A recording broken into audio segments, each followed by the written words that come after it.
Good evening. Welcome to another edition of the replay. Guys, we got a lot of things we want to get into this evening, recapping what happened over the weekend. Are y'all ready to do this?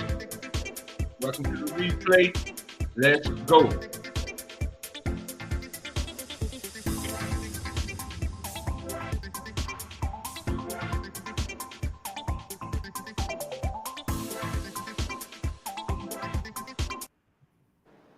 Good evening once again. Welcome to the replay where we're still trying to make your day. I'm your host, Jabril Rashad, a.k.a. The Real Deal Jabril. And joining me to the stage are none other than my guys, my heroes, my brothers, Dara D.A. Alexander the Great, joined by Timothy Action Jackson, using the whole name, Tim. Timothy Action Jackson from Nebraska. He got his red shirt on. I don't know if he representing Nebraska Cornhuskers or the Skyline Raiders. Which one is it this evening? This evening, the Skyline Raiders. You know, my alma mater from high school. Where is it at? Over this side. Okay, there we go. He got it up. Okay. He repping them Niners. Appreciate it, bro. All right, we want to welcome everybody to the replay, man. Again, we're trying to make your day with this special content.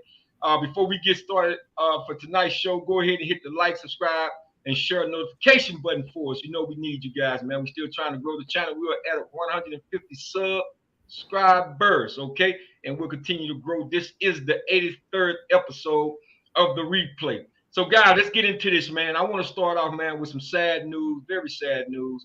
Over the weekend, we heard about the Minnesota Vikings defensive back, fourth-round pick, Kyrie Jackson, who was drafted out of the University of Oregon. He was a junior college player, actually started out his career at Alabama, the Crimson Tide, and decided to jump in the portal to go play for Oregon. And it was so sad of what happened, man, this past weekend. He died in a horrible, horrific automobile accident, him and two other high school friends of his. And I just want to show a couple of videos. And we're going to talk about this thing, man, because we're losing our young people, man, way too soon. So, guys, this is what happened, man, in pertaining to Kyrie Jackson. Crash was evident. The toll in human life, a heavy one. 3 people who were in this Dodge Charger were killed around 3:15 this morning on northbound Route 4 near Dower House Road in Upper Marlboro. According to state police, the Charger was struck by a woman driving the silver Infiniti as she tried to change lanes while traveling at a high rate of speed. The car also struck a Chevy Impala, whose lone occupant, the driver, was not injured. The preliminary investigation shows the Charger went off the road into several tree stumps and ended up on a service road adjacent to the highway. The driver was 23-year-old Isaiah Hazel of Upper Marlboro. 24-year-old Kyrie Jackson of Waldorf was the front seat passenger. Both died at the scene. 24-year-old Anthony Litton, a backseat passenger, died later at a hospital. All 3 were former football players at Wise High School. Kyrie Jackson was a rookie cornerback for the Minnesota Vikings. He always had high aspirations. His grandfather, Anthony Jackson, was among the friends and family members of the victims who came to the scene. His grandfather recalls how proud they all were of Kyrie Jackson's achievements. Doing the best that he could possibly do in life and with the family. Jackson, Isaiah Hazel, and Anthony Litton were graduates of Henry J. Wise High School in Upper Marlboro, and all 3 were part of state championship teams. They were still together, still hanging out, still doing some things together. Westlake High School football coach DeLon Parrish coached all 3 of the young men when he was at Henry Wise High School. He also taught all 3 of them. Isaiah had an infectious attitude. He was extraordinary. Everybody loved being around him. AJ, phenomenal athlete. You know, he could do anything he wanted. Kyrie, belief in himself, was incredible. And he adds he was inspired by the 3 young men, and they'll continue to inspire others. As police began their investigation into the deadly crash, loved ones of the victims began to deal with the loss. Guys, I want to show a dedicated video, man. We'll get into it in just a second. But, TG, I'm going to come to you first on this, man, because this is, when I heard about the news, the kid was only 24. I mean, he was just about to, to see his dreams come true. He had gone to a couple of OTAs with the Minnesota Vikings. And it just really saddens me, man. My heart really go out to the Jackson family. But here's a young man that was really striving towards excellence, had his life together, man. But just, still making some of these young mistakes. It's still an ongoing investigation. But TJ, I'm gonna come to you first regarding this, and then we're gonna show the video in just a second, DA, because I want to make sure, man, everybody get the full scope. Because part of what we're talking about this evening, DA, you work with kids, Tim, you work with kids. We both work with these young athletes, man. This is so important. That's why we do I Am Student Athlete along with DA's program and so forth. But this is one, man, that really reaches home. But TJ, I'll come to you first on this. You know, when you have dreams and aspirations, that's why I was thinking about. That's why I wore my high school shirt, Dallas Skyline, because I'm thinking about when you have those dreams, you're in that school and you have your friends and your bonds, and you reach the pinnacle, of your aspiration. You may have more and more goals like we always do, but you reach the pinnacle of what that profession is, that sport. You play high school football together, and then you make it to that pinnacle. And this is not to devalue any of the other lives as well, too. You reach that pinnacle, and then you're together with your friends, and you actually have a bond where you still hang out together because they locked in with you, right? And you know they got your back, right? They your home, real home, and to just on something simple, you driving wherever you're driving. I don't know the rest of the story. I'll let you guys tell me, but where he was driving, where he was going. But to me, that didn't really matter. It mattered that, our young people are lost. That's 3 families. You don't want to see where your children are not here, right? You the adult and your children are not here. No parent wants to be going to find their children. So, man, it hurts my heart for the families. It hurts my heart for that young man to make it their dream. It hurts my heart because those friends actually who was a part of him, who say, hey, boom, goes not great. You got the LeBron James a tree of where he's actually included his friends and actually they did great things together. You don't know what that is, and for us to sit up on this panel, if we give out the kids and keep helping everybody, but we understand what it means to bond, to actually do things together and what it means actually when we do come together, just to have bonds and actually lifelong locks. And didn't have loss, man. It just my prayers go out to the family, man. I just DA, before I come to you, DA, let me show this quick video, and I'll come straight to you soon. The video is over with, DA, and you give me your comments on it, man. Playing football, I was like 17 at the time, and I was scared being that far, so I came back home, watched 2 of my close friends play big time ball. Then I decided I was going to give it another chance, and everything done worked out ever since I did that. It's just a blessing, honestly. It just shows the work that I put in. I just happen to be in the right place at the right time. East Coast to the West Coast has been a big transition, but lately it's been pretty nice out here, so no complaints. There's a lot of things that I had to learn and grow from coming from the junior college. Some things I had to mature on and learn about as coming from a junior college player to being at now one of the top universities. Time is not to be wasted. I feel like I already had wasted a little bit of time by having to go that route. So it definitely made me hungry. It also made me appreciate things a lot more when I did get to D1. Like being at Oregon, I tried to, be as humble and as grateful as possible because I never could think that I'd be in that position. Throw is intercepted by Kyrie Jackson. Interception, Kyrie Jackson. Great textbook play there by Kyrie Jackson. It goes down hard. Kyrie Jackson.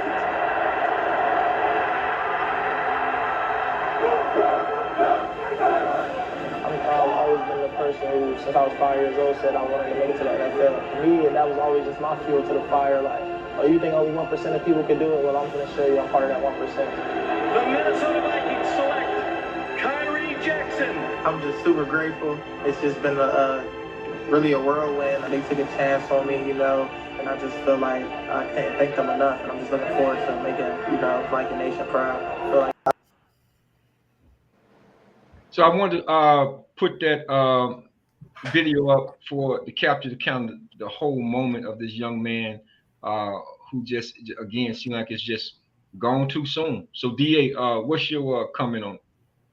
Man, I just thought about how this was probably I'm sure he was thinking this is about to be the best time of his life, man. He just got drafted. I mean, that's when you can like, you know, you got a lot of work to still do, but it's like, whew, man, thank God I made it. And then you got your friends celebrating. And when I heard about it, man, I could just picture them just rolling down the highway, cracking jokes, having fun, you know, talking about, you know, he probably talking about how the first few practices went, you know, what kind of contract he was on. And man, it was just really sad, man. I didn't hear that they were at fault though. And I mean, because I don't want that to be something that takes away from the moment. They were saying that the other car tried to change lanes at a high rate of speed, you know, because nobody in the other car was injured. There's 3 people in the other car. Nobody was injured. That just goes to show you, man, life is precious.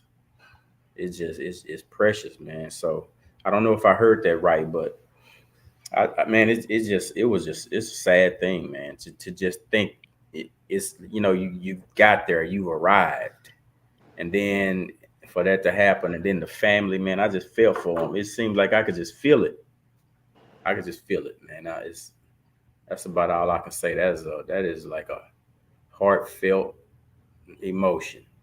Hey, before you go, Jabril, I want to say it reminded me of that movie, Cornbread Earl and Me, in a way. You know, just a different way. You know, not the tragic situation it was, but, you know, Cornbread had made it. You know, and all of a sudden he's running down, go to the store from orange juice, running with some orange juice and stuff, you know, running home. And, man, then all of a sudden, you know, his dream was that he had made it out of the hood. You know what I'm saying? So go ahead. I just wanted to. Well, I'll just give you a little, you all a little back. I've been staying up with the story, trying to see if there was any current information they was giving. But the report is that it's supposed to happen around 3:15 a.m. Saturday morning. And I thought it was during the day. No, it was actually in the a.m. early. Oh, they were leaving a place called, I think it was called the Fam Lounge.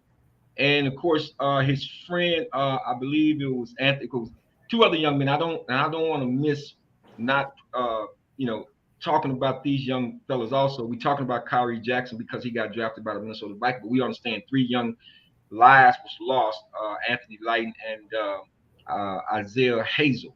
And they all was, like I said, they was all, you know, played high school ball together the whole 9 yards. But the reports so far, this witnesses are saying that they saw him at the lounge from Fame Lounge. And of course, I believe it was Anthony Lighton who was driving the vehicle, or maybe Isaiah, 1 or 2. I kind of got to get that story straight there. But nevertheless, from what they're saying, based on, you know, they can come out there when they doing those, after those accidents, and they start, you know, doing what they do, law enforcement, they can tell the speed in which someone was driving. And man, I thought I may, if I can find this other video, I could probably put it up there. But you saw the car, the Dodger is split like almost in half.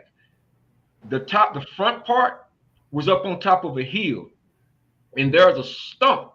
So the story goes, the silver car, they was speeding. The silver car switched lanes to get around another car.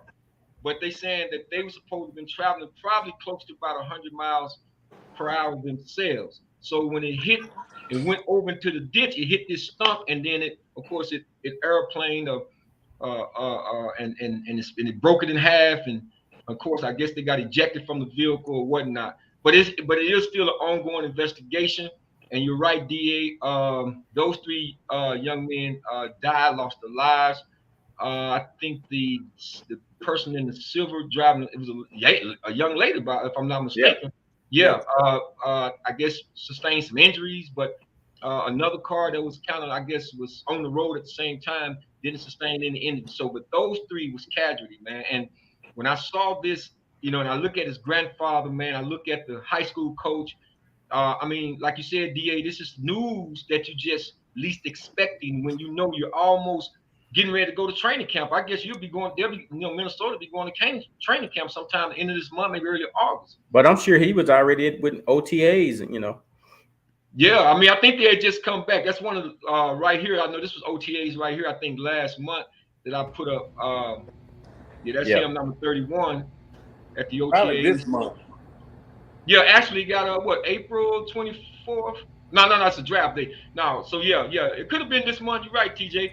But this is just sad news on all fronts, man. Young, 23, 24-year-old, just have an opportunity to live out his dreams of going into the NFL, loses his life over the weekend. And this is what we try to teach and say to our young people, man. I was reminded not too long ago. I was talking to this tow truck who was repairing uh, the vehicle for us, and they was talking about how the young guy ran a light and actually had the video footage. And I think the young kid was like 19, the other young man was 18, and they actually showed me the video of the car in a blaze. I mean, it was fire, man. Like it had just exploded, all because he ran a red light. And we just kind of got to get the word out, man, and continue to do what we do, because this is tragic, like I said, on all fronts.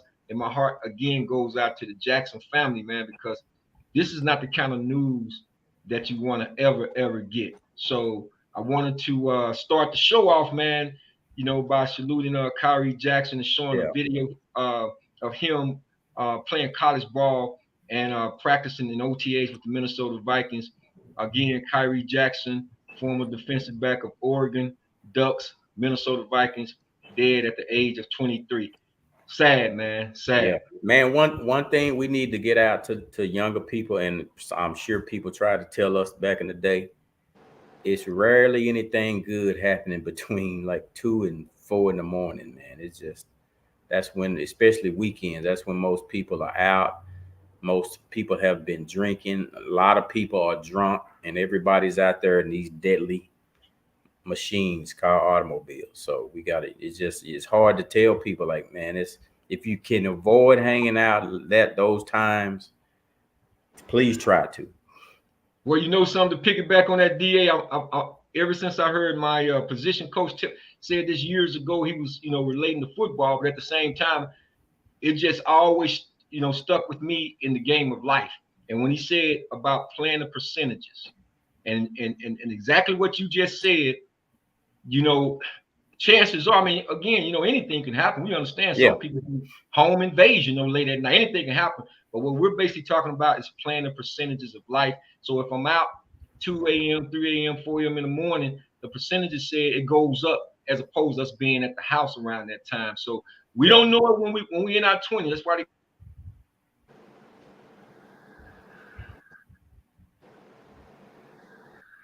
you breaking up. Yeah, that's definitely true what he's saying. Yeah. So, like I said, my heart goes out to the family. We definitely got to be careful on what we do for us. Focus on doing the right thing and at the right time. Sometimes fun ain't fun. So we got to be careful of what we do at nighttime or any other time for us, how we drive and what we do. So that's another part of that. And being careful of other drivers as well, too. Say they was even driving fast. You still got to be careful of the people that surround you as well. So, but Tim, the insurance companies, they know the stats. You get discounts for not driving after midnight. True. So they know. Wow. We hear you. Definitely true. Can y'all hear me fine? Now we can. Sir. Okay, y'all can now. I was spending a little technical difficulty with the microphone. But guys, we're going to transition right quick over to we saw the kind of lighten, put us in a little bit more better spirit. We saw Klay Thompson along with Nigel, my guy Nigel Marshall, and Quentin. I forget Quentin's last name, man. I mean, wow, I was just thinking about it. But yeah, they had the Dallas Mavericks press conference today, and finally had a chance to listen to Klay Thompson on why he selected the Dallas Mavericks. So check this out, guys. We'll talk about this in just a second. Curtis, Dallas Morning News. Just wanted to say welcome to Klay, Najee, and Quentin. This question is for Klay. Just after 13 years with the Warriors, why was now the time to depart for a new team? And what made Dallas the destination for you?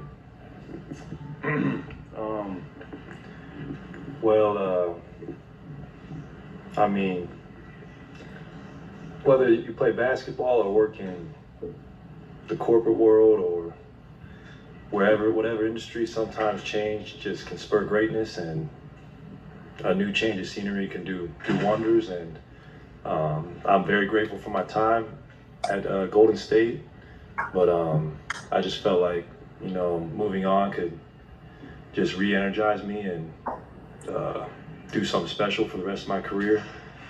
And Dallas was so attractive because of the young players they have, the style of play, the world-class treatment these players get from this organization, and just a beautiful city who loves their hoops. So when I was watching the playoffs and I'm watching the Mavs, make a run for the championship, I just saw myself fitting in really well with this team and the personnel, and they look like they have fun playing with each other, and they play for each other, and that was very attractive for me, and that's really all I needed to see, and there's mutual interest there, and that's why I'm here. Now, I don't know if you guys had a chance to go and watch that whole entire press conference, but I really enjoyed it, man. I liked a lot of what Klay Thompson had to say about the Dallas Mavericks and just his overall reasoning behind why he decided to embrace the Mavericks and sign the deal with them. But you can see it on the surface, and like he told his dad, he said, "I've been in LA all my life." He was looking to start out anew, looking for a new chapter. And again, and I'll come to you, DA, but I think, again, when you look at the Los Angeles Lakers, you got LeBron James. He's really the GM, the head coach, and the assistant coach, and maybe even the dang on water boy. I don't know. But it seems like he's making these kind of decisions and playing with guys' careers who would have wanted to come to LA at some point. But these guys are wanting to get paid, but they also want a championship. So, DA, what's your take on the press conference that you was able to see, and just kind of elaborate on the decision for him signing with the Dallas Mavericks over the Los Angeles Lakers? Yeah, to me, I mean, it would have been an easy choice. I know he can't just come out and say, I definitely didn't want to go and join the Universal Circus in LA. Right. He couldn't just come out and say that, but that's exactly what it is. You got to think about that. Like, you literally have to think about, this is about to be some kind of clown show in LA with LeBron. It's just a clown show. It's like LA has just decided to leave the grid and just turn this glorious franchise into something that people are just shaking their head at, saying, y'all not even serious about winning no more. Like, you've let this guy, and I'm gonna get back to Klay, but you've let this guy just come in and just turn this into some sort of a sitcom. It's like a sitcom show. Yeah. So, I mean, I guarantee you, every free agent who is worth anything to any team is sitting there saying, I don't want to be a part of that. I don't want to be a part of every story.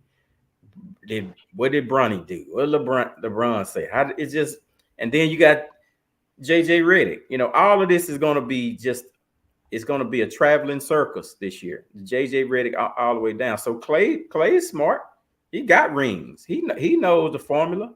He knows LA ain't got the formula no more. It's Dallas. Dallas has a formula. They have some people who are serious about basketball. So that's where I think I wanted to go. He saw that they had an actual team. Luka is the bulk of it, but you can see they have a team. And they are actually just playing basketball. And it's not about all of the LA drama. So he made the right decision, man. And I'm sorry. I mean, I don't know if y'all mad at me because I put him on y'all when you didn't really want him. I said Klay. I said, I see Klay. I see Klay come to the Mavericks. But, I'm glad it happy it happened or not happy. Maybe Tim will tell me when he start talking, but just my bad, man. I think. Go ahead, Tim. DA, boy, I tell you. Let me say this. What I love about what he said in one part, he said, this is the ideal match. This is like a dream, come true match. It's a dream match together. How he'll complement what's going on in Dallas. And he talked about how the gravitas of Luka. He talked about the playmaking of Kyrie, or both of them, actually, how they will make his job easier and how he'll make their job easier because he'll stretch it out. And he said, hey, them guys can't leave me open. Right. They can't leave me open. I can still shoot it. Okay. He said, and so he also talked about also with the centers. He said, hey, I play great with centers who can at the dunk spot, right? who can actually go in and post and go drive down and dunk that ball, right? Do alley-oops and stuff like that. He said, I played really well with that. So he was mentioning all the things that Dallas need because everybody forgot. It's funny, the pundits, if you hear all the pundits out there, they keep talking about Dallas defense. Dallas defense wasn't a problem. They kept them within, from around 98 to 110. So they kept in their brain. They played good defense for a final. Dallas didn't shoot the ball well. They shot less than 20% total. Shot from three. Shot less than 20%. Man, and actually 18% in all those losses. So if you think about that you can't win a game like that. You can't win a regular season game like that. That's hard to beat a regular, much less a playoff game. So shooting was really important. And then you got Quentin Grimes. His last name is Grimes. Grimes. Grimes, who actually said, "Hey, I'm ready to embrace. Yeah, I'm ready to embrace attacking the best player, best perimeter player, whatever player they put that I can drive. I take great pride in that. And you know, Najee ready. He's tough. That's a tough young man right there. And he'll stand toe to toe with anybody. So you got two bodyguards now. Yeah, him and PJ stand up real tough on anybody. Hey, they'll be all right. And he's a little bit stronger than we're gonna miss DJJ, but he's a little bit stronger than him. So he can play bigger guys a little bit better. He can play the LeBrons and other sides with good size power forward. And the KD's better. He can play all those guys a little bit better than DJ could.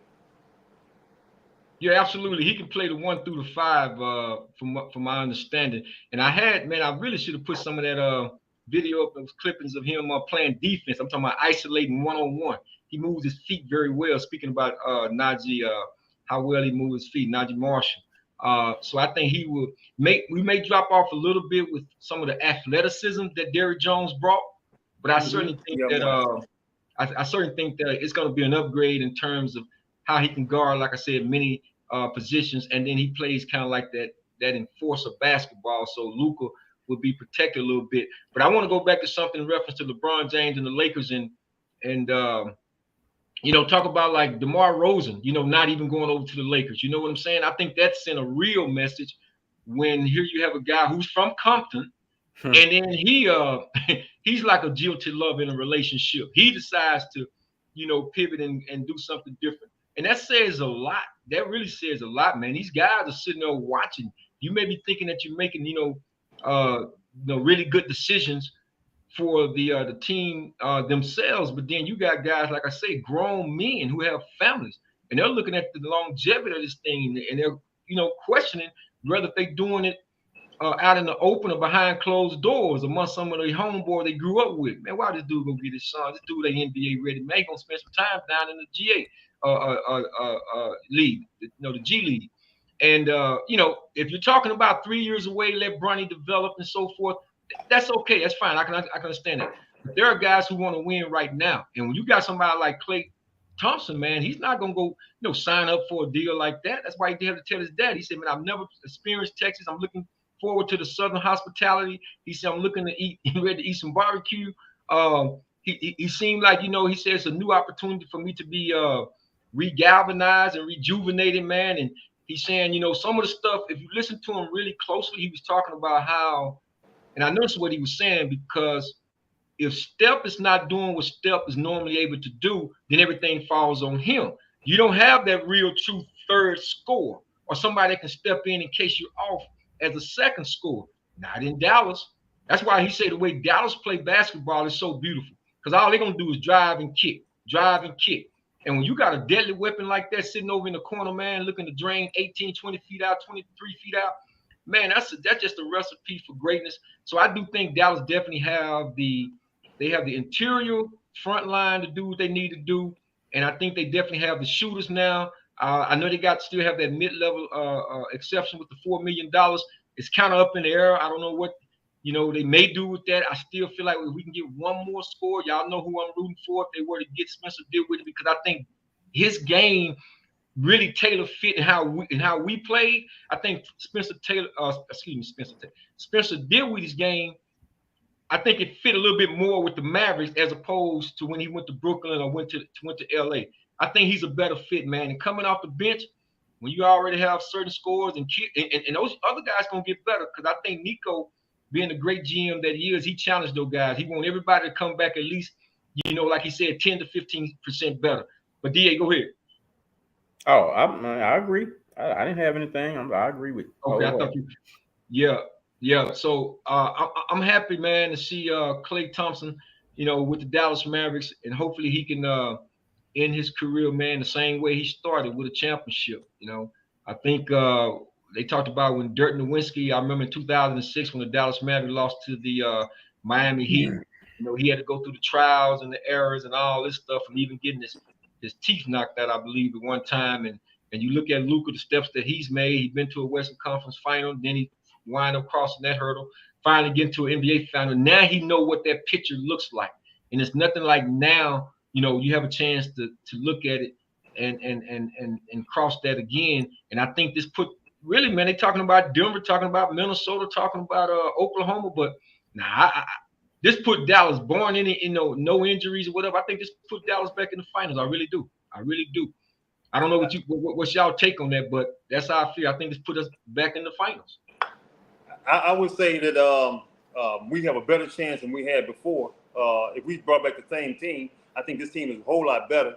And I think the gravitas, people really don't understand what it's going to mean to Klay and hit those threes. If Klay hitting his threes like that, man, that's everybody's going to start talking totally different. Wait how the whole little energy changes once he starts hitting his threes. Because the open shots he gets, remember how many times we talked about how many wide open shots everybody was having, how they was missing wide open shots? Yeah. Think about Klay. People 8 feet away from him. 8 feet, you know what I'm saying? Klay got a shot 8 feet away from him, like numerous shots, at least 3-4 shots a game where ain't nobody even close to him. Mm-hmm. He'll have that. I know they're going to try to stick with him, but they ain't going to be able to do that with those two guys driving. Because Nanya can drive. No, he can't do it. Actually, Nanya can drive, and Quentin Grimes can drive to the basket.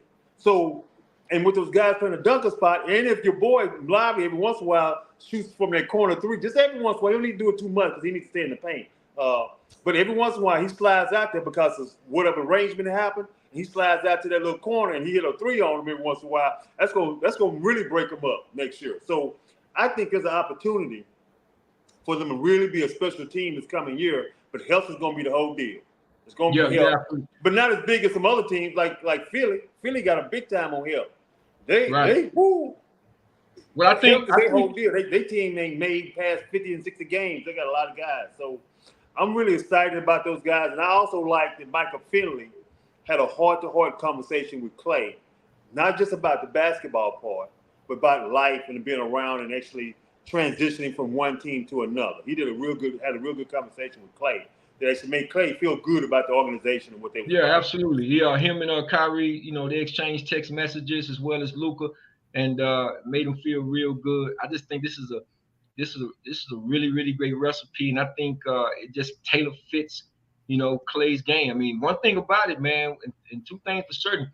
When you're a jump shooter, man, and you don't have all that, you know, the high flying, dunking on your knees and all this stuff, he can sit out there and shoot jumpers, man. He see the future because he know that he can sit out there and play. This probably added another, you know, 5 or 6 years to his career.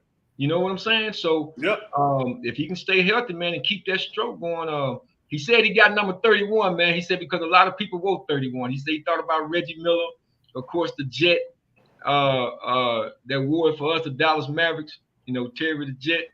And he named a couple other people. So he said he wasn't going to try to get the number 1 because Kyrie already had 11. So he going to take number 31, man. We'll see what Klay going to do it. But, guys, we got to segue over here real quick and talk about this racist. Everybody know about it now. If you haven't, you've been under a rock somewhere. We're going to talk about Ryan Garcia and his chant racist remarks, comments. He tried to backtrack, but I think it was all out there. I don't know. The guy's he's a walking time bomb, if you will, and a walking contradiction. Because as soon as he was talking about he apologized, then he come back talking about, then he whispered, I don't know if y'all saw this or not, but he whispered into his phone talking about, no, I'm not. You know? So let's see a couple of things he had to say. This was him kind of recanting some of his racist remarks. Bro, Muslims are cool, bro. Why does everybody think I don't like Muslims? I like Muslims. What are you talking about? I said I don't like certain type of people. I didn't say nothing about Muslims. I said I like Muslims, you weirdos. My photographer's Muslim, you weirdo.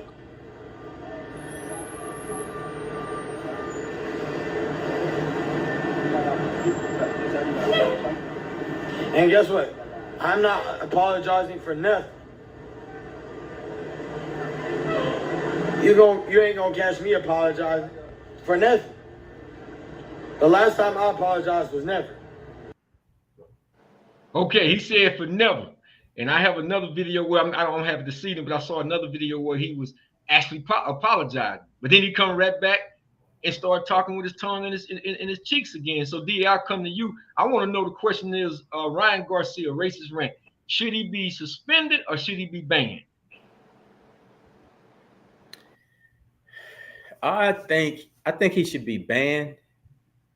And I don't think I ain't saying that just because he said the N-word once or got caught slipping saying the N-word. I'm saying it because he's showing that he's unstable. He just got busted for drugs. It's obvious you own something. Almost every time you start opening your mouth, it just seems like you own something. Like, he can't be that immature. Or he can't. I mean, there's got to be somebody around him saying, "Man, just shut up. Get off social media. You want to be rich? Shut up. Get off Twitter. Stop going live saying stupid stuff." That's what I don't like. It's not enough people around. Like, I would have, if he was my brother, nephew, son, I would have came out saying, "I told this dude 15 times, stay off social media. You know, he's out there talking too much. He's doing too much." You know, it's not enough people holding others accountable these days. That's just my take on it. Everybody's afraid they'll get cut out the wheel, so to speak. I can't say nothing bad. He might not give me, $20,000, or I might not get that $10,000 he promised me, or I might not get to walk in the ring with him. Man, so what? Who cares? Right. That's the problem with the way we treat celebrities and athletes. Like they're above it. They're not above. We're all human. Just because you're in there fighting, you can't be calling us N-words and let's dig whatchamacallit up out the grave and kill him again. Man, what is it? George Floyd, yeah. Come on, man. You can't. He got to be on drugs, man, because nobody in their right mind could think like that. And I think he should be banned. I don't think it should be a suspension. Because there's too much going on with him, like, at one time. This ain't something happened now and then next year or 2 years ago. This is boom, boom, Ryan Garcia. Boom, Ryan Garcia said this. Boom, Ryan Garcia did that. He got suspended. He came in overweight. It's just too much. It's just way too much. And it opened a can of worms, like I would tell you. Oscar De La Hoya was trying to say, yeah, we getting rid of it and da-da-da. And then these dudes come and say, hey, man, I got a whole bunch of messages of you calling so-and-so N-word. And so don't get out there too far. Yeah, before you go, TJ, let me say this, because talking about Oscar De La Hoya, now this was before he came out with the racist rant, because he was just only addressing about the suspension, because he was talking about Sugar Shane Mosley and them being, only getting, I think, a slap on the wrist, and then somebody else was only suspended for 6 months. So he couldn't understand why was he suspended for a year, but then he came behind Oscar De La Hoya with the racist rants. So then when he made a comment in regards to George Floyd, of course, that's Stephen A. Jackson partner. They grew up together. So Stephen A. Jackson made a video in regards to it. And then he comes back on, him and his Ryan Garcia, I'm speaking of, him and his girlfriend, they came back on. And man, if you go look at the video, the dude is high. It's very obvious that he's high. And, they saying that his family came out and, supposed to have kind of put a partition between them and what he was saying, because they say they don't condone that.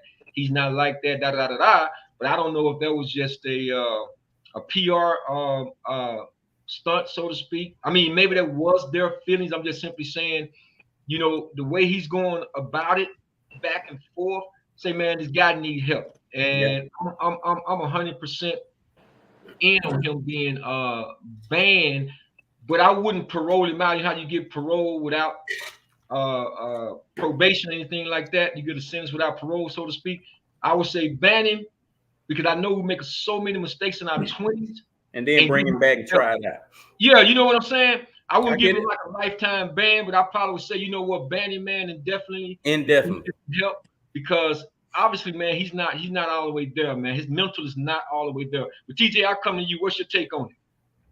Well, dude definitely sick, meaning that he's allowing the influence, sick in the mind, meaning that your mind is not well, that you allow other influences, whatever it is, whether the drugs or your mental stability, because he's not, just like DA and you guys are mentioning, he's not mentally stable. Schizophrenia, bipolar, whatever the disorder is, there's a disorder that's going on, whether it's caused by drugs or it's caused by pain or it's caused by him getting hit in the head too hard too many times, right? But he disoriented. His words speak to that. All I hear is I hear pain, I hear that he needs help, and he needs to be suspended indefinitely, right?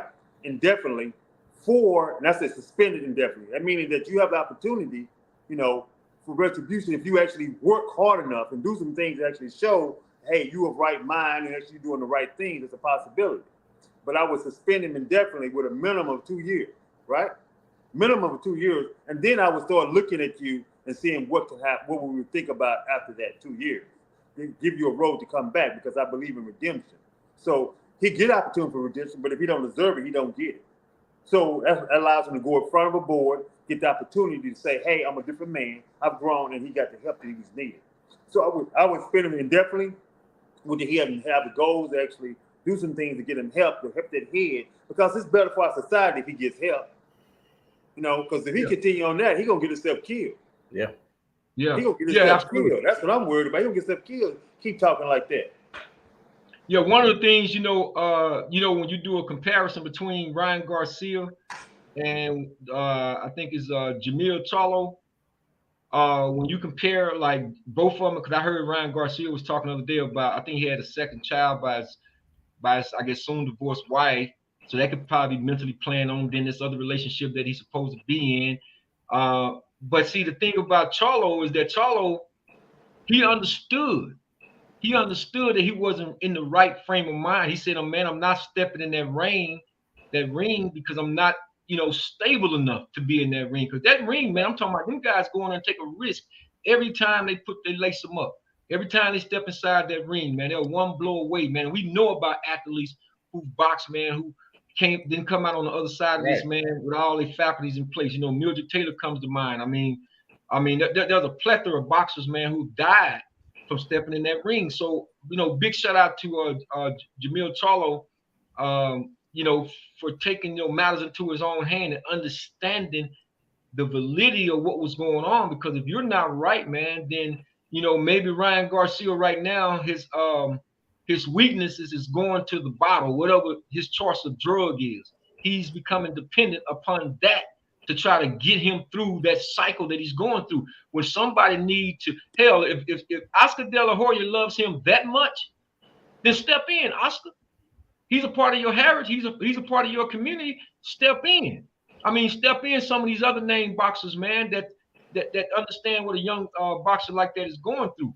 Because again, once you give him those opportunities, of course, like TJ just said, it's up to him to embrace it, man. Because I'm gonna tell you something.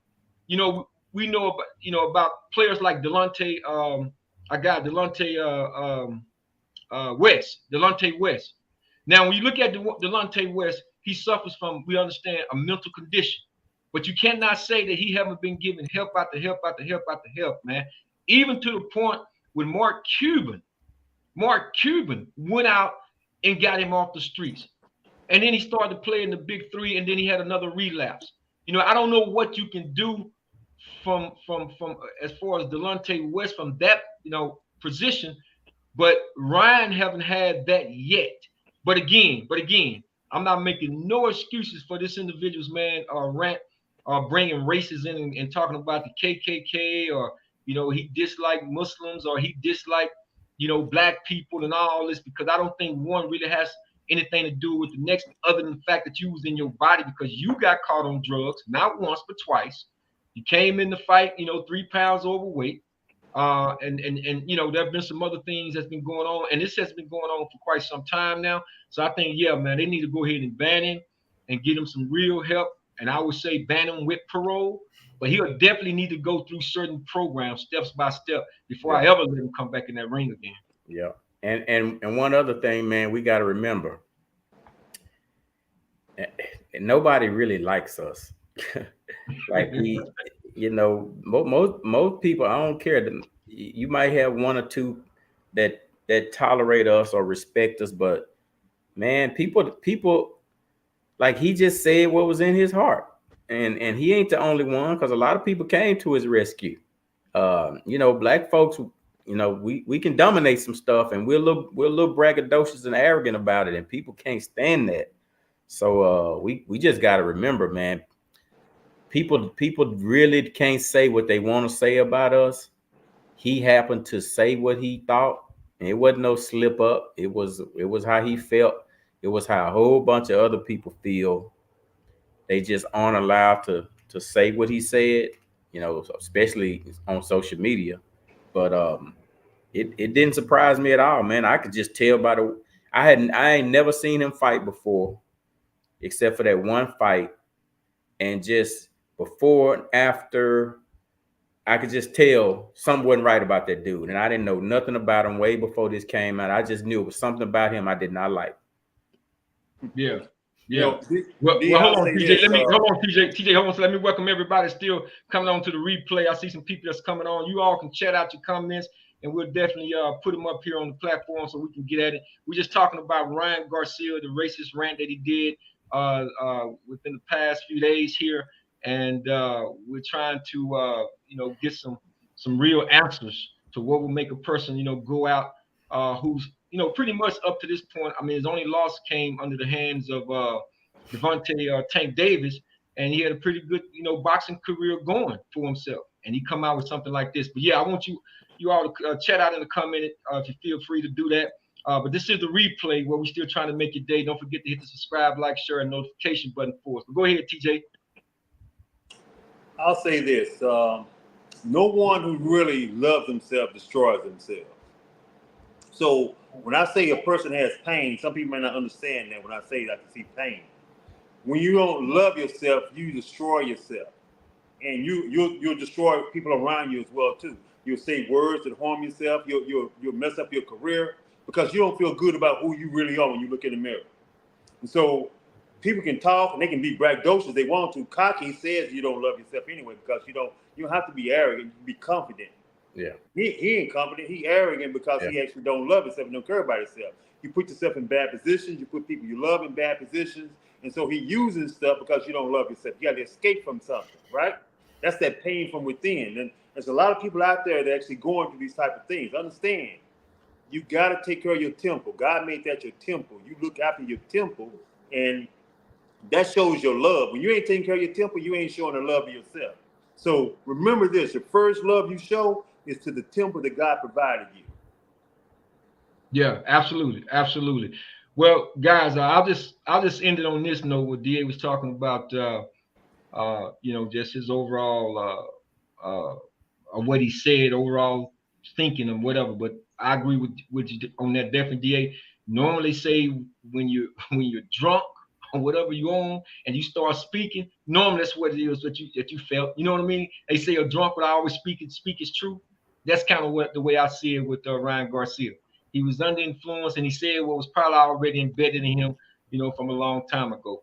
So, you know, we shall see. We shall see you know, how he bounced from this, if he bounced from this, if somebody don't dust him off, man, while he keep running his mouth out there in the street, because again, the streets are totally different than the boxing ring. Okay, so guys, let's you know, I had to do a fast, what I call the replay fast news one mic with this issue that was going on with Stephen A. Jackson, right? Because he put his foot in his mouth once. Stephen A. Smith. I said Stephen. Yeah, I'm sorry. I'm thinking I said Stephen A. Jackson. Yeah, Stephen A. Smith. Thank you, DA. Yeah, Stephen A. Smith. He stuck his foot in his mouth once again, and I know some of y'all seen the videos, perhaps. You know, it stemmed from the BET Awards when they did the in memoriam with O.J. Simpson. You know, I talked about it briefly. You know, of course, Faison Love as well as Willie D came out and, you know, they smoked him, man. They you know, shots fired, you know. And you know what's funny, and I'll come to you real quick on this, TJ, first on this. It was funny because I said shots fired, and when he responded, or when they responded actually, and Stephen A came back, I was looking today to see if he was gonna keep this going, because I said, you know what, man, he's in a negotiation. He said he wasn't. Hey, you know what, DA? That's the best decision anybody could have told him, man. Because I said, you know what? Not only are you going to kill your subs, you're in a contract negotiation with ESPN. You're finna become real unpopular based on a subject that it really can't be defined. I mean, because again, I love what Faison said. Hey, man, he was acquitted in the same white law that they've been, you know, basically wasn't no justice when it comes to us. It was injustices. So that same law, the same motions that they filed, the same everything. Now he's acquitted. And the thing that got me more than anything that got me puzzled, it's like you really have a problem with that. But go ahead, TJ, you go first, and then DA, you chime in. Yeah. Woo, Stephen A. You know, he feels his whole career is about creating a division. It's funny about this. He creates division. His show is all about that. It's about going back and debating, right? And debating is actually not really necessarily division. But it's debate, right? But the way he's done it, he's actually really created division, because he actually had this hate thing he got with the Cowboy fans. He said, it ain't the Cowboys. I love the Cowboys, but I hate the Cowboy fans.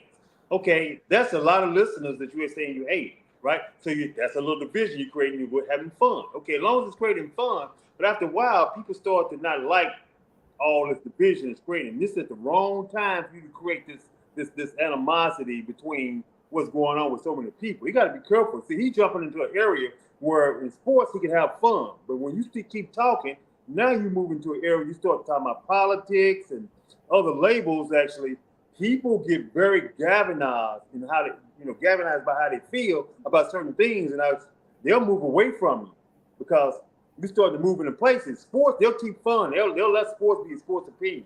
That's one thing we do in America. You can have a sports opinion and people won't take it all personal, too personal, right? There's a few people out there, but the majority of people don't take sports personal when they talk about, because they know they got their own team and all that kind of stuff. But when you start to get into politics and starting to get into other parts of life that has to do with families and people and the way laws and things that happen, and you don't really do your really deep dive in, or you're not gonna have a really deep dive and have an understanding of both sides of it, you're just gonna hit one side, you're gonna alienate a lot of people. He alienating a lot of people. Yeah, DA. All right. Get ready for 180 right here. First of all, I don't really cut for Stephen A. When it comes to this topic, I sort of agree with what he was saying, but for different reasons than he used or what people would think. I think he put too much energy into it to where he could have easily made his point just matter of factly. He could have easily just said, man, they sure took a chance, putting OJ up there with the so-and-so. He could have called it out, but he wouldn't have been on there like, oh, I'm speaking up for the the world or the people who were against OJ. He came out like he was speaking. He was a representative of them. Right. That was his problem. I agree with what he said, but I don't think BET should have honored him. But not for what they were going back and forth about, him being exonerated, or y'all saying he was found not guilty. I could care less about that. That wouldn't have been my reason for leaving him off. My reason, Stephen A mentioned what would have been my reason. He ain't never cared about us. He said he wasn't black. When they went to OJ back in the 70s, Ali, Bill Russell, Kareem Abdul-Jabbar, all of them wanted OJ by their side when it was I don't know if it was a Muhammad Ali situation or Yeah, that what. was him when he was They when he was wanted some trying to firepower. They needed OJ. OJ's like, man, yeah, leave me out of that. yeah. You know, he ain't never been to no black church until you know he needed to show that he was, you know, I don't know what made him start going to black church. But for me, that would have been my reason for leaving his butt off the BET Awards. You ain't never claimed us. You ain't finna be honored. And man, that's just how I am. If you don't claim us, we shouldn't claim you. And one more quick thing before I end. I'm gonna tell you why this is not gonna hurt Stephen A. And see if y'all can follow me on this. Black folks ain't good at boycotting nothing. They can do whatever they want to us. They still gonna get our money. People gonna watch First Take just cause they hate Stephen A. That's why I watch it. White people, they will stop watching you. They will go to Fox, start watching Fox. They will go everywhere else. Like if some white people don't like Stephen A., most of them ain't gonna watch First Take. Black folks gonna tune in every day because I be trying to look and see what I can talk to about him about because I don't really like him. I kind of like I like his show better when he ain't on it, but I still be wanting to see what is this Negro gonna say today. You know, who is he? What kind of twisted little thing he gonna say today? So I don't think it's gonna affect his viewership because we ain't about that. We ain't about boycotting nothing. We ain't about, you know, that's how you get people. We ain't you can Home Depot can come out today and say we hate black folks, and it'll be more people in Home Depot tomorrow than it was today in Home Depot. So I don't think it's gonna hurt him. That's just my take on it. Yeah, they'll still get our dollars, what you're saying, DA. And that's one of the things I've always said, that we're the only group of people who finance our own oppression. Yes. So I understand exactly what you're saying in regards. And I said this to distinguish between when OJ responded that I'm not black, I'm OJ. Yeah. Here, I said this on the fast news that I did. I said, now, had you told me that 35 years ago that he said that, I would have been just like everybody else. I'm like, what you mean? You're not black, you OJ. But fast forward to an evolved conscious mind, this is the thing that I said, and I mentioned this before on another program that we was doing. I said, because I understand that language really shapes and makes us who we are. Yeah, I know. You know, white folks have used language really to, they laugh in our face, but they have demised us with the language. And I broke the word black and I broke the word white down. And I stated that both words are prepositions. And one is a play on the word to be lacking, be being a preposition, and with height being a preposition. So now you have superiority and inferiority. So when we adopted that language coming out of the 60s, because it really started with the Nation of Islam, and then James Brown wrote the song "Say It Loud, I'm Black and I'm Proud." But that's how we was identifying ourselves on one level, on the social level.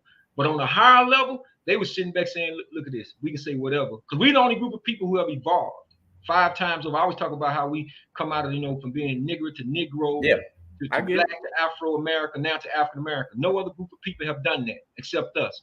So when I came into a new consciousness, I said, you know what? I'm not gonna, my choice of words. I even switched it up even with my mother. She, to this day, she'll tell you I call her mother. I said, you don't see mammy or mama or whatever in the Bible nowhere in the Quran nowhere. It says mother. Yeah. Or the Semitic word is ummi. So I was sharing with her that word is derived from the word mammal or mammy, because black big breast women used to feed the young white children on the plantations. They used to breastfeed them. And it was like a mammal from the breast as they was suckling them. So we grew up with this language. And Thomas Sowell, he got a really good book, man. And he speaks about how we adopted the language of Southern whites. That's why we have the abundance and so forth. That's a whole nother story for another day. But the bottom line is, I think OJ, when it comes to the murders, and I mentioned this also, they talked about a white guy, I forget his name, and I can always Google it, who was a known serial killer that was in the neighborhood at the same time, supposed to have been doing some work in the community. And they say the LA PD department never went and investigated this guy. Now, it is said from his brother, he's dead now, this white guy I'm speaking about, his brother got a letter from him saying that he said that he's the one that killed Nicole Brown now. Now, whether or not if that's true, but you can go to YouTube and it's on YouTube. His brother is actually talking about it. But he was a well-known serial killer. Yeah. And he was, I don't know if you heard of that. I heard that. I heard that story. About it. You know what was crazy? I didn't. That was something. I heard about it long ago. Yeah, I didn't hear it back then. I heard it. Yeah, I heard it. I heard it in current events. I didn't even realize that back then. But like I said, everybody's entitled to their opinion in regards to whether or not they thought OJ should have been if he learned his lesson, but and whatever that means, because just like they was talking about, I think who was it? It was somebody else that got into some trouble, and blacks, like we normally do, we came to their rescue. I forgot who it was. Y'all remember when somebody got in trouble that wasn't really connected with the African American community, and it might have been just what's Candace? It might have been Candace Owens. Who you say, DA? I said it could have been Candace Owens. She trying to backtrack when they kicked her to the curb.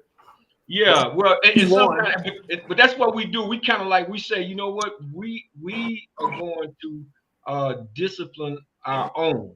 We're going to do this, but we don't want y'all to do it, and that's something that happens like that.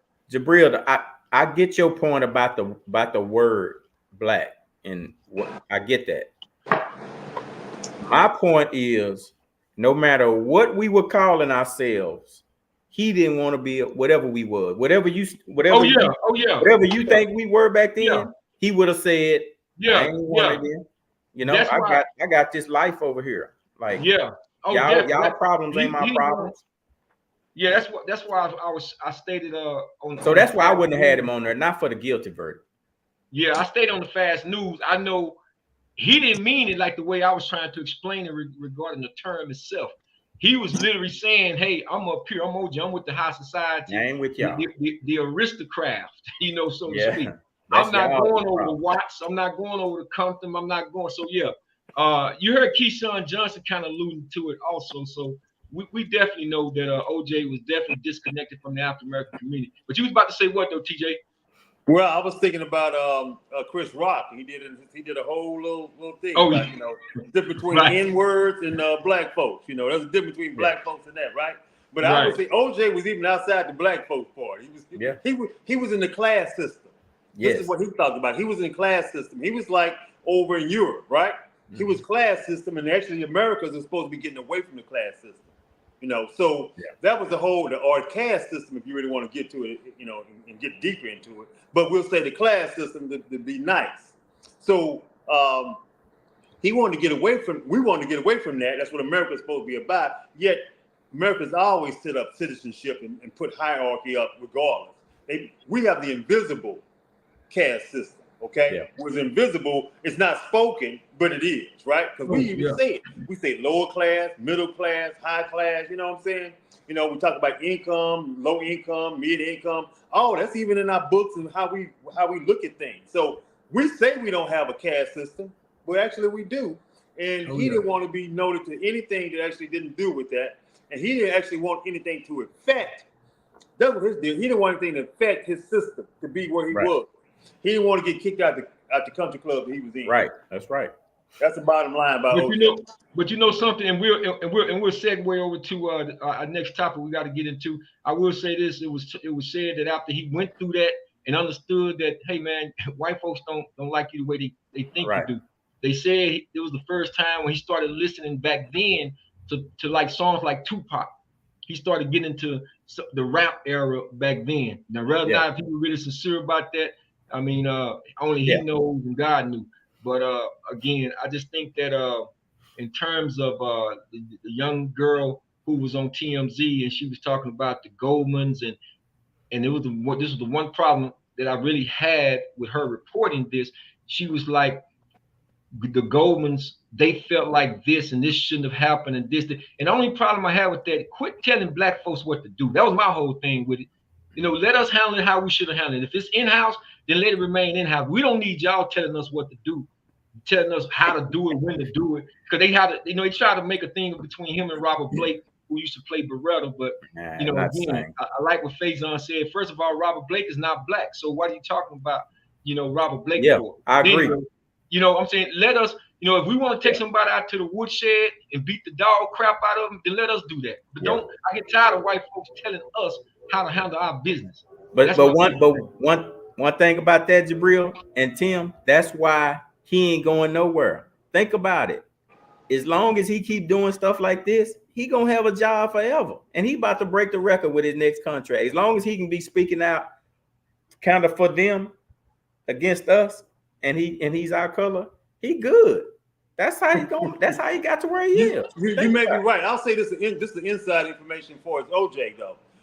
As much as he was, and we said at the top about the class, his best friends were black. He had about four, and one of them was straight hood. I know him very well. When he hung out with him in Vegas. Yeah, so that was one of his better friends that what you call. So his best friends were black. Yeah, you're right. So that was his real circle. You're right. In his social. So regardless of, we kind of know what's going on with our situation. Yeah. Well, guys, that's gonna we're coming up on this here. We're gonna do one thing, man. I know we got to pick this back up. Hope what's the day? Tuesday, because we go on Tuesdays and Thursdays.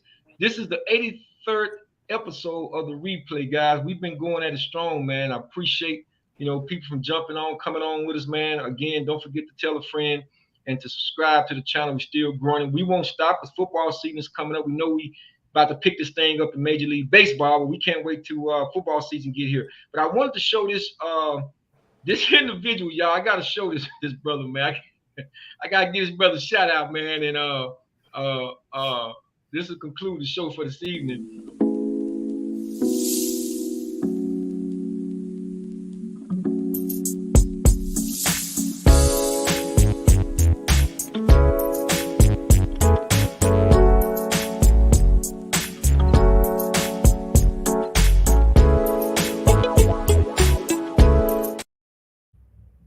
Okay, guys, check this out, man. I got to give a shout out to this brother right here, man. I don't know if y'all seen this individual, but I'm going to tell you something. If you want somebody to ride with you and know how to deflect and redirect, then y'all need to put a little Witty on the stand. Let me give y'all a shout out to Little Witty. Check this brother out, y'all. Okay. Well, are you going to let me ask you some questions? Okay. How old are you? Grown. Okay, what does grown mean? I'm an adult. Okay. And when you said you're an adult, what number in years are you?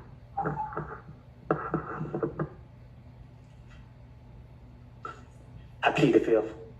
Ladies and gentlemen, can I get you to step outside to your headquarters of jury deliberation, please? All right, sir.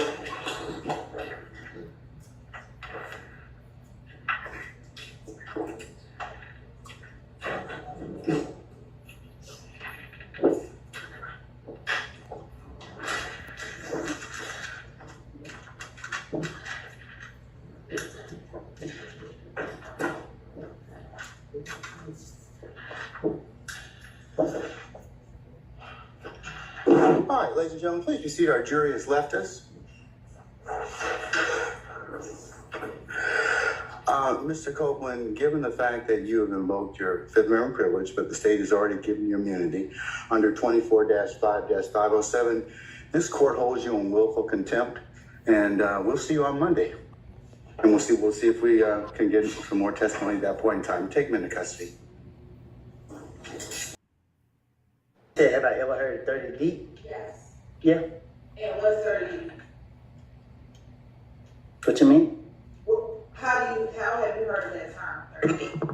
How have I heard of the term 30 deep? Yes.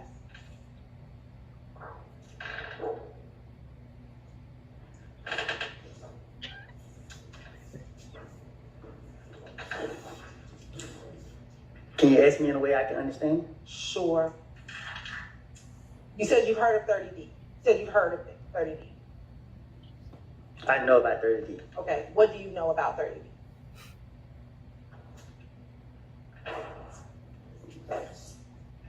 What you mean? What do I know about it? Tell the truth. You said you know about 30D. What do you know about 30D? You're saying the whole number of that question right there. I'm on the objection. Is 30D? Objection to read it. I state the objection. I have an extra question.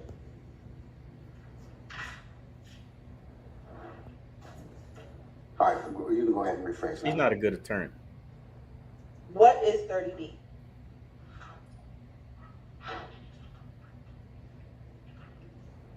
My neighborhood.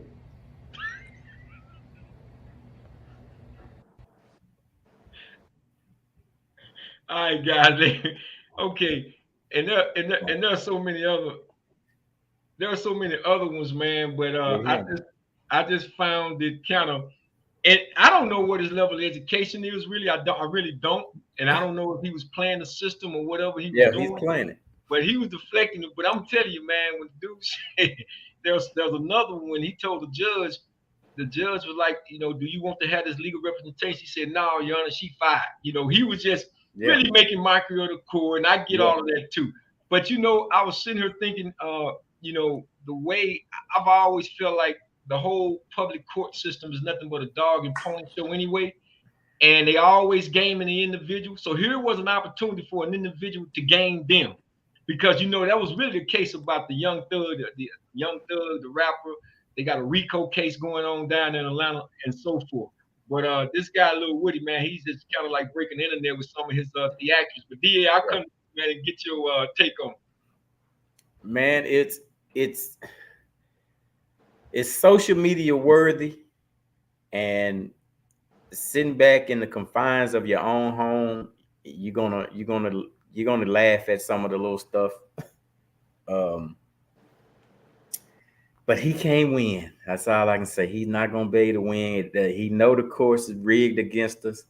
He got immunity, but the term of that immunity is like they want you to rat. And if you ain't planning on ratting, they ain't gonna get you that way. They'll go back and tear them immunity papers up and say you didn't cooperate. Now, you know what I'm saying? I don't know if he had to be charged with something for them to grant him immunity, because he had to tell on himself or something for him to say, hey, I need immunity because I was a part of this too. So it's funny for social media, but I just hope that brother don't take that too far. Well, one of the things I don't think he's trusting them, because when they granted him immunity, and I forget the legal language that it's called usage something, but he's making sure, because it's a state case. Yeah. And they work real funny like that, man. Like, they may have given you immunity in the state level, but you'll say something across jurisdiction. Now the feds is picking it up. So he's being really, really careful, because we're talking about a RICO charge. But TJ, I come to you. Yeah. Boss, I don't understand what you're saying there, boss. Boss, what you mean? I don't even understand that. What, boss? What is that? I don't even know what that is. I was trying to think about it for a second there, right? And I just don't know what. That remind me of The Godfather. Okay, he was sitting there just like that. Like, what do you mean? I don't know what that is. I just use a white voice, on a situation. Yeah, sure. What would that mean? Clemenza. Yeah. What would that mean? I don't know what that means.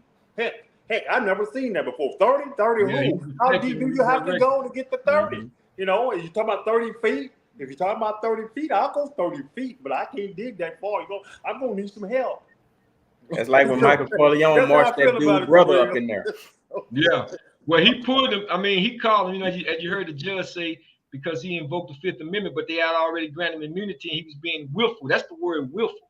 So once they recognized he was being willful, he said, go ahead and take him in custody for the weekend. But he wasn't charged with anything. The state was just using him as a star witness. But he done got up there and said, no, I'm not going to do what y'all want me to do, because he got all of my eyes looking at him out there, the other guys. He's like, I can't do this. It's on social media. Because honestly, man, they not going, when it's all said and done, man, bro, let me tell you something. They can't, unless you go into hiding the custody, changing your whole name, and even sometimes that may not even work. It just depends. I don't know, but I can tell you this, man. They was going up in halfway house going to get cats. If you was on cash paper, they dudes that was from Chicago, they would send them over to Memphis halfway house and all this stuff, because they was going up in the halfway house, man, knocking them dudes off, man. Real talk. So they only gonna do so much to get you to come in and testify, just to kind of build their careers up. But as soon as you done signed off, man, what they want you to do, shoots, man, that protection, man, goes out the window. So right, we see it happen all the time. But I just wanted to show because that was the question I had. And man, I mean, if you was in that situation on a RICO charge, and for those of you who all don't know, that's Racketeering Influence Corporation Organization, RICO. And that thing runs. Man, look here. they They'll can bring stick in it on 50 people, anything. man. Yeah, I mean, they'll sentence 2 years prior. The case you think is over with, but because there's some what they call overt acts, somebody come in because they still talking, and they keep the conspiracy going. The next thing you know, man, so they have a long reach, man, a long reach. They'll make it up as they go. Make it up as they go. Let me see. We got somebody commenting, man. Let me see if that's big. That's Peaches, man. She laughing, DA. You say when she put up the emojis, shout out to Peaches Alexander. That's big sis right there. When she's laughing to the side, she's laughing. She actually laughed.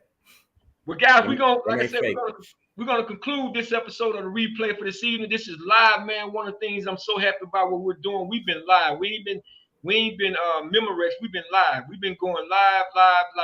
And this is kind of what YouTube want to see, man, because they looking for watch out. So we ain't afraid. So if they change their format, those who've been riding with the replay, they know we go live. We're all the way live. What was that song by Lakeside, y'all? We're live, all the way live, and we even have to go ahead, Peaches. I know you sing. All right, my brother. You know it. Well, we're gonna have Tim. Thank you for your patience, and DA's who you got coming up, man, on Thursday. So y'all hang in there. Like I said, if you haven't already subscribed, please hit the subscribe, like, share, and notification button. Again, we're still growing this channel. I want to thank y'all for jumping on with us this evening. We'll be back again on Thursday. And as always, as we like to say, keep God first. We're signing off. See you soon. Peace. Peace and blessings. Right on time, there, DA.